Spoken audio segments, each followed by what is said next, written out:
the Oregon legislature now has facilities to rival those of practically any other state assembly. My name is Phil Lang, and I was born in Portland, Oregon. My great-grandfather settled in the east side of Portland, Oregon in 1848. At that time, he came from Kentucky with 4 of his brothers, and each of them had donation land claims. So I'm a real pioneer of the state of Oregon. One of the things that's most astounding is that my mother was 48 and my father was almost 52 when I was born. And I was born in December of 1929, which because of the economic condition in this country at the time, was pretty good indication that I was not a planned offspring. My father was in the printing business, actually ran newspapers in several small towns, and then they moved back to Portland, and he ran just a printing business without a newspaper in the Portland area.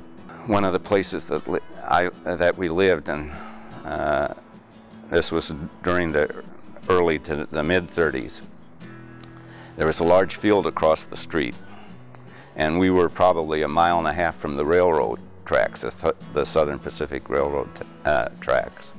And it was not unusual at all for the people who were riding the rails to knock on our door wanting something to eat, and then they would go across the street in this large field and build a fire and cook and sleep overnight maybe, and then the next day they would be gone. And it got to the point that we sort of joked in the family that we figured that our address was somewhere where these people were getting off or getting on their trains, so that they would know where they could go to get a handout so they would have something to eat. My father was a very strong Democrat. As a young man, he had actually run for county clerk in Clackamas County and wasn't successful, but he stayed active in the party. And so I grew up with that going on all around me. I can recall pulling my wagon around with a box full of sample ballots and campaign literature, and going door to door in our precinct handing out sample ballots and campaign literature. So, you know, from that party standpoint, I got a pretty early start. A young man who was a resident of Arlington worked in my father's print shop when he wasn't in school, and his name was Earl Snell. And Earl Snell became governor of the state of Oregon. He was a legislator both in the House and in the Senate, and I was in school at the time that he was governor. And we were doing history classes and those kinds of classes that you do in school, and I made an appointment to come to see him here in Salem. I came down here on the bus to see him. And I got off the bus at the bus station, the Greyhound station here in Salem, and realized I had a hole in the back of one of my socks. And, you know, I just couldn't believe that I could be seeing the governor and I having a hole in my sock. So I stopped by one of the 5 and dime stores here in Salem and bought a pair of socks and came in the entrance that's out here on Court Street, and there's a man's restroom off to the left there. And I remember going in there, pulling off the socks I had worn down here and putting on the new socks before I went up to the governor's office to see the governor.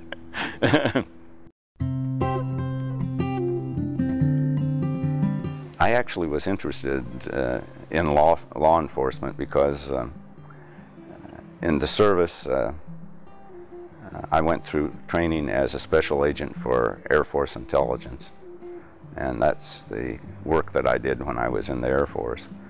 And I was probably the youngest person, or one of the very youngest, that had ever been selected for that kind of work, because they did have a minimum age that had to be waived by Air Force headquarters in Washington, D.C. in order for me to attend the training that I went through. I ended up, during the time that I was in the service, spending most of my time working with the repatriation of the Japanese prisoners of war from Siberia. I went into service and then came back and went to Lewis and Clark. I ran for student body president at Lewis and Clark and was not successful. My major in Lewis and Clark was sociology.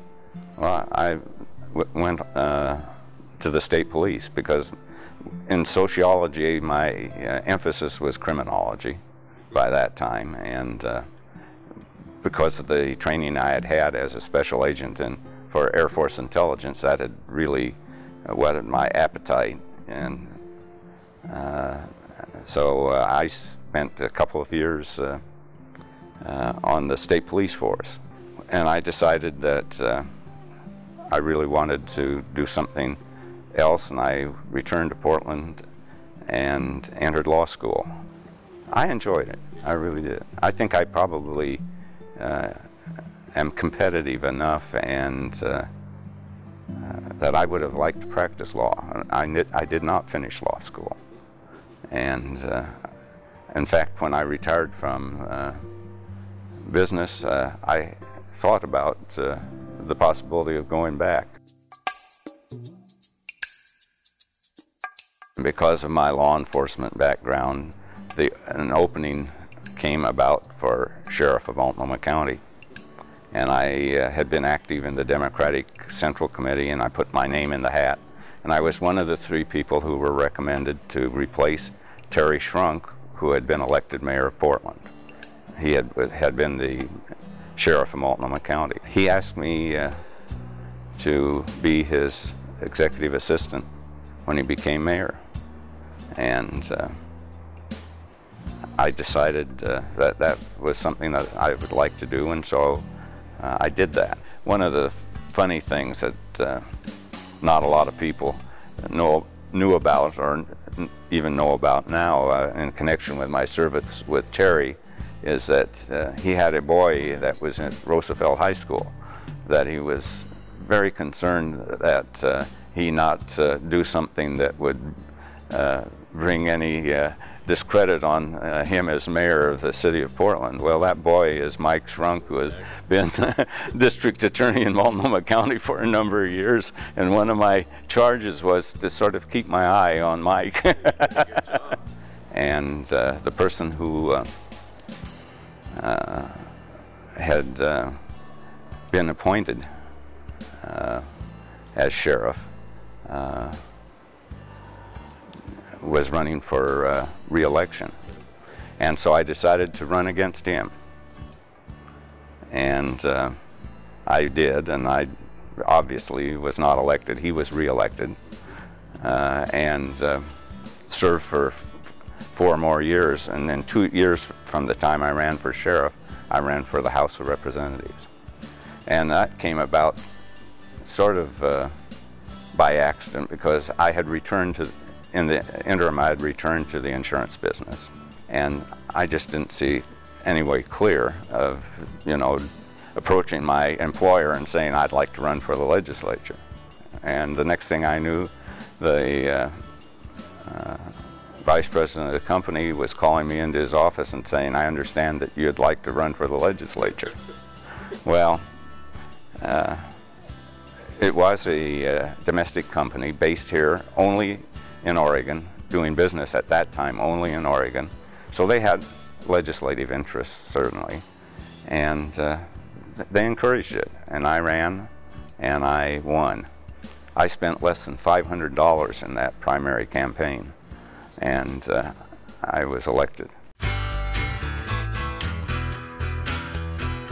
This was a much different place in those days.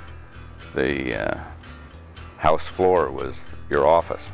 The secretaries sat with you at your desk, and there was a place that is, I think now, a caucus room that was the typing pool. There weren't enough typewriters for all the secretaries, so it was the scramble to get them to use them. And none of them were electric. They were all old manual typewriters. The salary was fixed in the Constitution at the time, was $50 a month. The Secretary of State actually issued the checks then, and all your supplies came through the Secretary of State because we didn't have a infrastructure for the legislature like exists now. There was no legislative administration or any of those services. The Speaker of the House at that first session was Bob Duncan, who then went to Congress from Medford. The only person that was elected and the only member who was younger than I in the '61 session was Bob Smith, who later became Speaker of the House and then was elected to Congress. But out of the freshman class, Ed Fadley was one of the members of the freshman class, and Cornelius Bateson was from here in Marion County, Ross Morgan from East Multnomah County. There were about 22 of us that were freshmen, I believe, during that '61 session. Having had some law school, I'm sure Bob figured it was important that someone with some knowledge or background, and having been in law enforcement and also adjusting claims. And anyway, I ended up on the Judiciary Committee.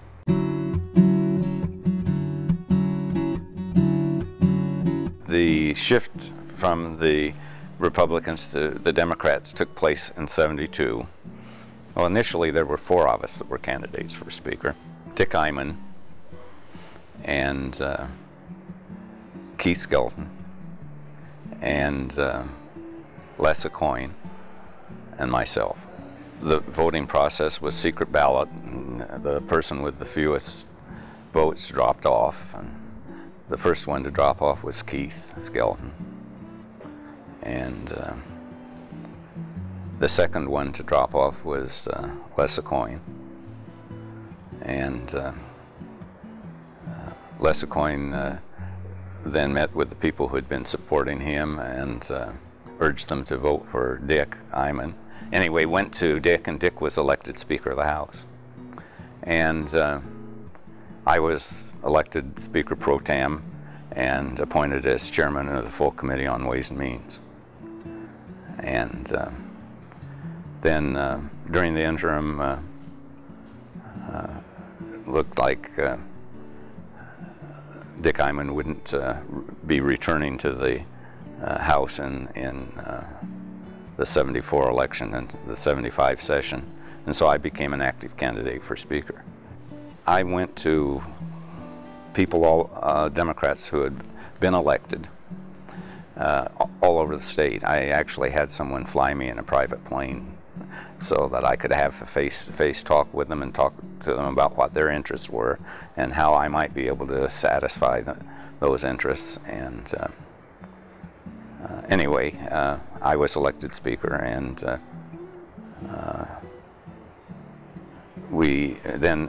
Ed Lindquist was elected Majority Leader.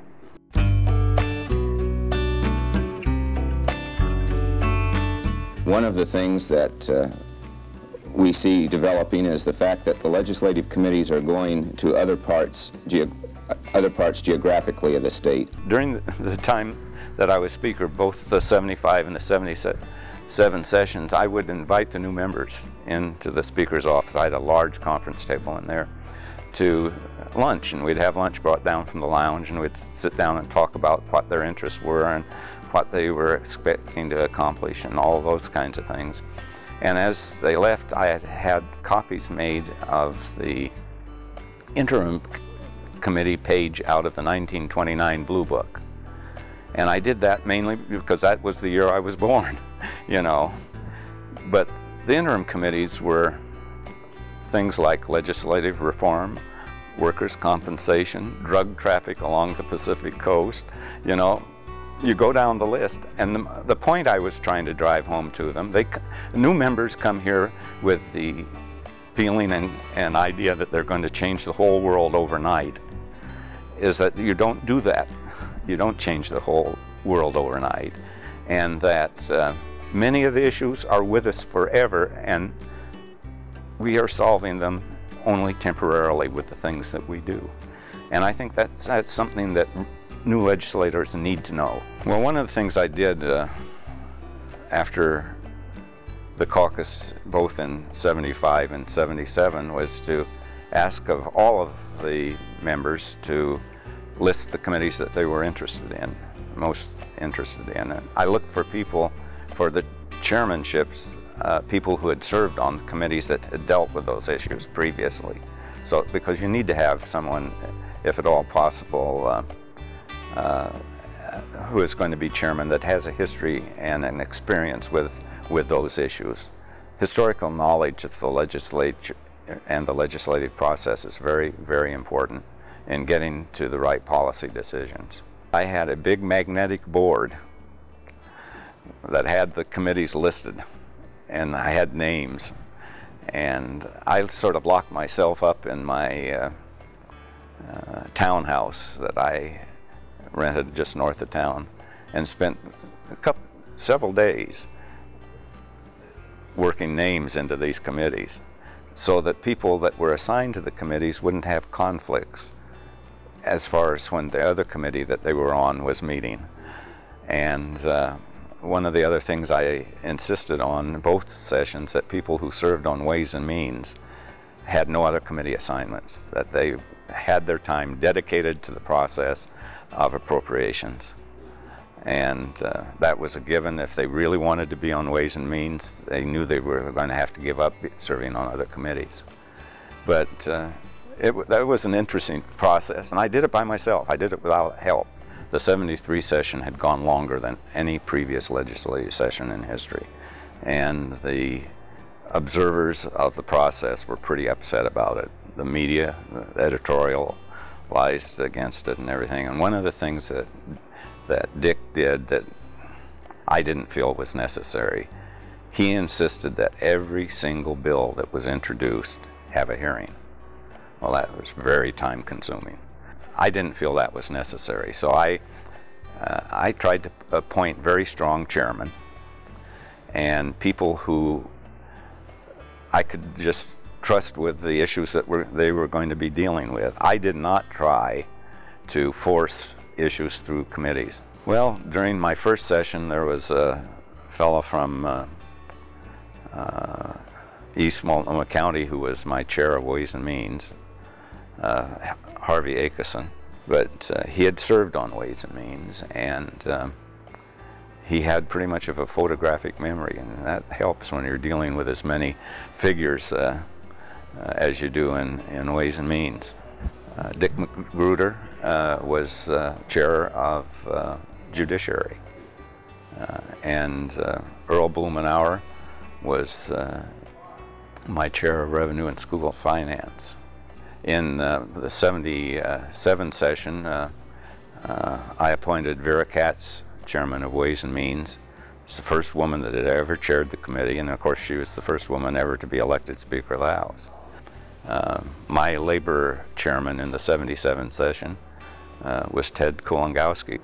And you know, that I think sort of speaks for itself that these were strong individuals, and those were the kind of people that I was looking for to chair my committees. I believe in letting the process work, and I don't believe in any individual in a leadership position at the legislative level trying to force only their program.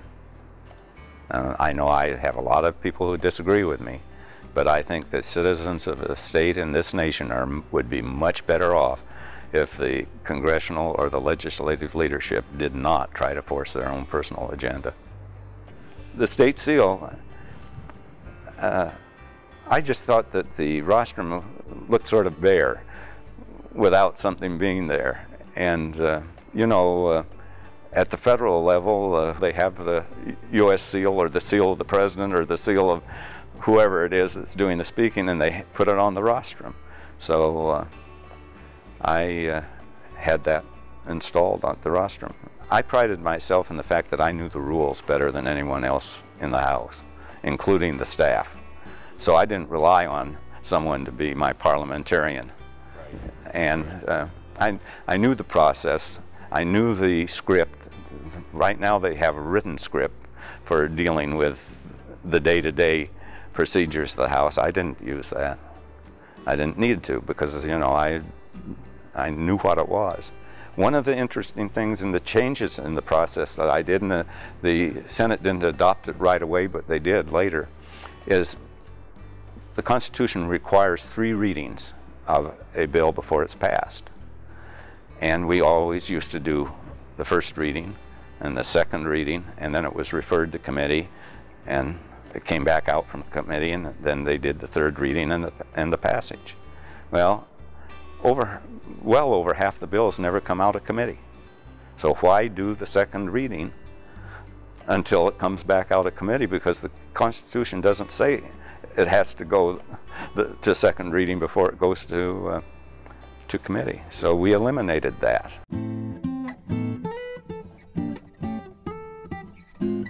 I worked very closely with the Straub administration was to do something about field burning. I got myself into quite a bit of difficulty over that one, because after spending time with the governor and with his staff, I appointed a special committee on field burning, and I appointed myself chairman, and we dealt with that legislation. And along the way, I had balanced the committee very carefully, making sure that the field burning interests had some voice on the committee, but making sure that we had the right number of votes to get the legislation out that the governor really was pushing for, which was a smoke management approach to it. And one of the members representing the area for the field burners, Lynn County, that area, had a massive heart attack and was in the hospital. So trying to make sure that those field burning interests didn't feel that they were being cut out, I appointed someone in his place and failed to remove him from the committee.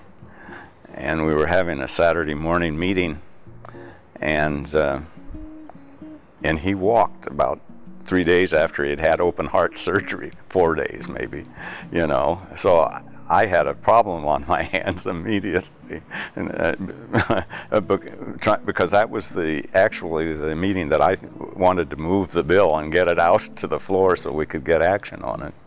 So I recessed the committee, and I closed one of the doors fairly hard on one of the members of the press, and wouldn't open it, wouldn't let them in. And as a result, the Associated Press and the Oregon Newspaper Publishers Association and the Eugene Register Guard filed suit against me as violating the open meetings law. Well, at that time, the open meetings did not apply to the legislature. In the first place, there weren't enough of us together. There wasn't a majority of the committee. So there wasn't no violation if the law had applied. But nevertheless, they filed the lawsuit against me, and we went to court, and the case was dismissed. Well, one of the things in the case of Dick Magruder, there were 2 things probably. He had been chairman of Judiciary, and he wanted to serve on Ways and Means, but he still wanted to retain his chairmanship of Judiciary. And like I had indicated previously, that wasn't in the cards as far as I was concerned. You did one or the other. And so I put him on Ways and Means and appointed Hardy Myers as chairman of Judiciary. And that, I'm sure, ruffled his feathers a little. But you know, he got over that, I think, fairly rapidly. He introduced a fairly extensive bill on water resources. I said, do you get together the people that you want to serve on a special committee on water resources and come back to me and I'll appoint a special committee and appoint you as chairman of the special committee. Well, he just didn't ever get back to me. So the bill sat in my desk drawer. I didn't assign it to committee. And I wasn't, because I didn't have a committee really to assign it to. That created a lot of unrest, and he started stirring other people up in regard to it. And the Republicans then saw a chance to, with a coalition, to try to attack me in some way. They initially talked about trying to replace me as Speaker. Well, there were enough of the Republican caucus that didn't want any part of that, they didn't have the votes to do that. And looking back on it, I probably could have really settled the argument just totally if I had stepped aside and run again, you know, withdrawn and run again for Speaker. That didn't happen, and I didn't resign. I thought about it, and in fact, at one point had delivered a resignation to the Secretary of State's office, but withdrew it. And so they were successful in modifying the rules on bill assignments. And this all happened, though, in May. They formed a special committee to do a bill assignments. Well, most of the bills that were coming to us from the Senate that had been passed in the Senate. And, you know, it just wasn't that big a deal. Then they continued that special committee into the interim. And the only way that they affected my power or authority during that interim period was the rules required that any committees that I appointed or formed had to have their approval. But they didn't have the power to initiate any of it. So if they didn't approve something and I didn't, you know, change it or didn't initiate it, nothing got done. And they finally, the majority of that committee finally quickly realized that they were in a position to do nothing but just to really approve what I proposed. And a few of the members got very aggravated because they had gotten sort of caught up in their own process, which was somewhat amusing to me at the time. But also, some of them got really nasty at a couple of the meetings that we had of the special committee. I think we actually, from a standpoint of legislation, had a very successful session, regardless of all that.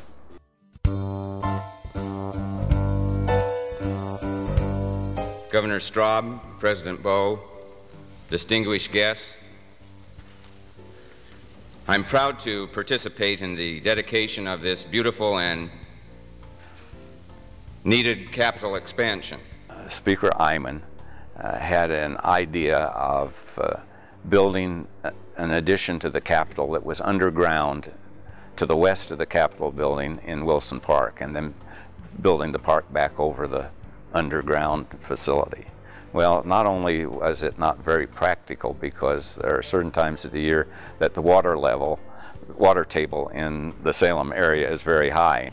But, you know, not having outside windows in a large facility like that and having it all underground brought a lot of opposition to it. But it was that idea was in recognition of the need to have additional space because legislators didn't have individual offices. So during the 75 session, the President of the Senate and I spent quite a bit of time together just talking about what we thought needed to be done. And in fact, we talked to some architectural firms about some concepts. We ended that session with a $1 expenditure limitation in the legislative budget for capital construction. The Emergency Board met to organize immediately upon adjournment sine die that evening. And we increased the $1 expenditure limitation, and I don't recall the exact figure, but I think it was to $13 million.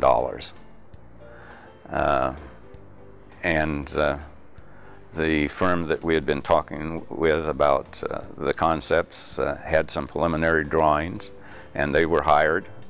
And at the month later at the emergency board meeting, the contractor was hired.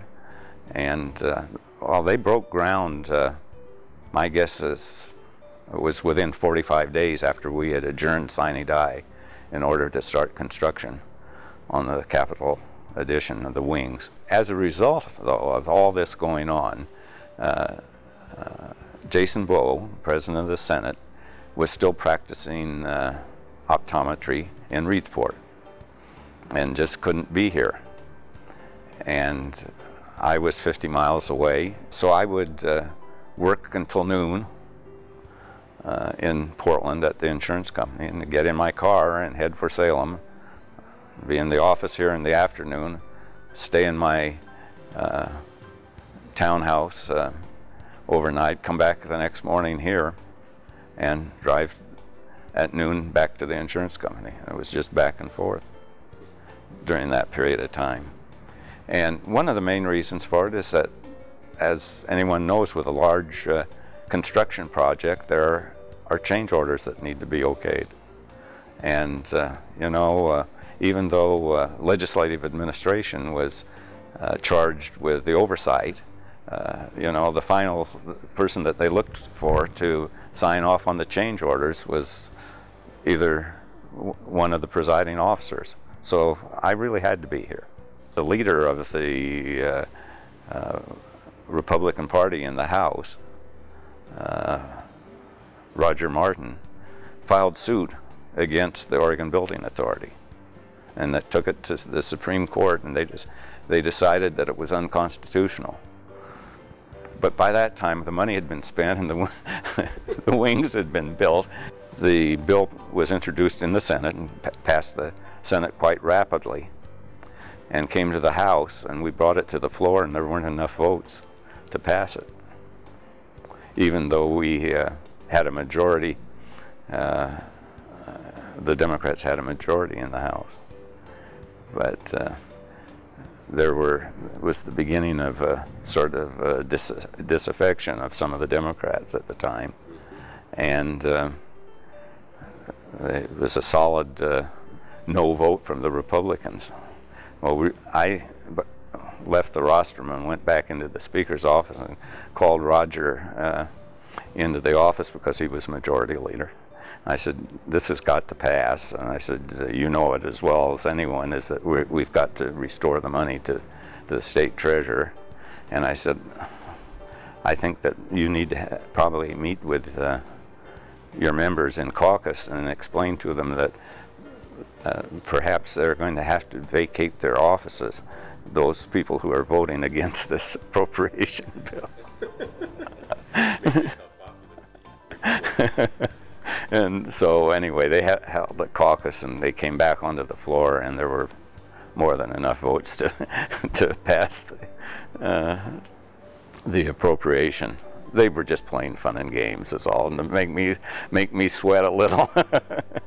I think that basically most of the people really thought that they had turned out well, and that everyone knew that we needed the space, and I think they thought it was what needed to be done at the time. And actually it turned out, I think, that there was that window in time where they could be built, and for the amount of money that they were built for, you know, to try and duplicate that amount of space for that kind of money and to furnish it. Because if you'll recall, just shortly after that, we went into double-digit inflation, and things would have just escalated beyond where we probably could have done anything about it in a short period of time. Certainly within 4 years, we would not have been able to do it, because by that time, we were into a recession.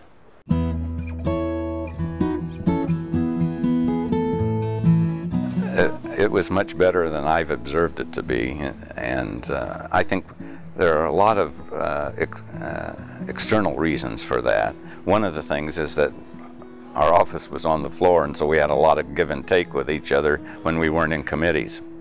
And we had that same give and take with people of the opposite party. And as a result, there was a better relationship between the two parties, I think. We could go toe-to-toe on the floor on issues and walk off the floor with our arms around each other and socialize together. And we did that, and we got along, I think, a lot better. There were not many just straight-out party line votes. The party line vote took place on organization and on rules, on upholding the ruling of the chair or something like that. But on issues, we had a lot of Democrats that were elected from Central and Eastern Oregon. And if you expected those people to vote for something that their community didn't want and the people here in the Valley or the Portland metropolitan area did, they weren't going to be here at the next session. You know, in order to have and exercise the leadership necessary to do things, you have to be in control. I was a committee chairman under a Republican speaker, and there were other Democrats who were appointed chairman. And so, you know, there was that attempt at trying to keep the partisanship out of the process as much as possibly could be. And that helped strengthen the relationship within the legislature, but also our relationship with the executive, in that we were getting a lot of good legislation beginning to develop in the area of land use and all those kinds of things. I didn't see as much special interest prevailing, because the give and take of the philosophy of the members of the two parties was having more to do with the establishment of the public policy than where the campaign finances were coming from. Well, I think there was a great deal of pride in some of the things that we were doing first. We led the way in doing certain things from a public policy standpoint at the state level. And I think there was a great deal of pride here in Oregon. And I think there was a resistance to those outside influences. You have to recognize that they're advocates, that they're representing special interests, and that they're going to voluntarily tell you about those things that support their point of view.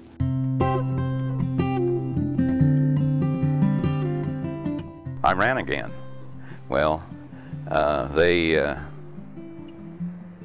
Republicans recruited a candidate, and the newspapers didn't endorse me, and I was defeated.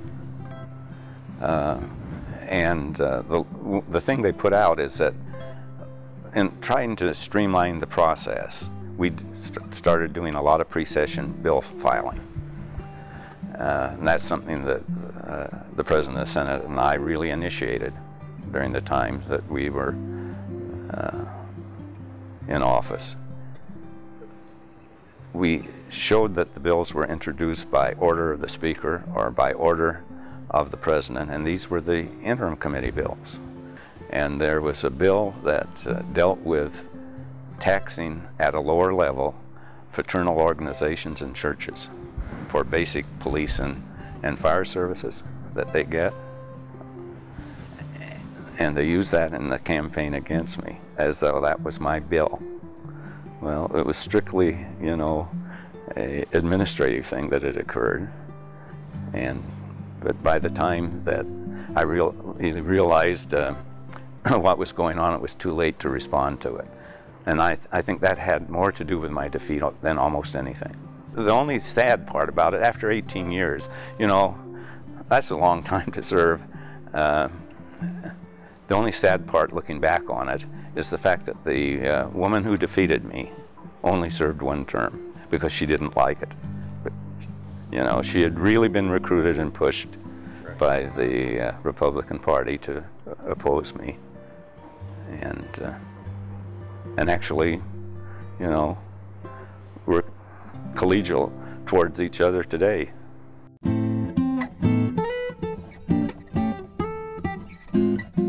The month of my 65th birthday, I retired from the insurance business. And I thought I was going to have a lot of time on my hands to do things that I really enjoyed. The person who had done my sort of flack work, press and contact and things like that, was the legal assistant to the governor, Chip Lazenby. And he just didn't think that I should have that kind of time on my hands. And so they cooked up this idea of me becoming chairman of the Oregon Liquor Control Commission. The governor really wanted to change in direction.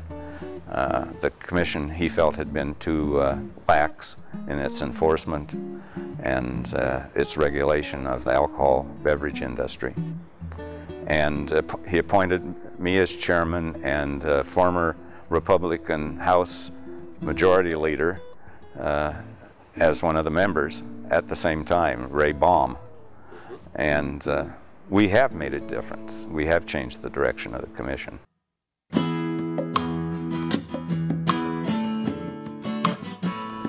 Well, to be thankful I live in America,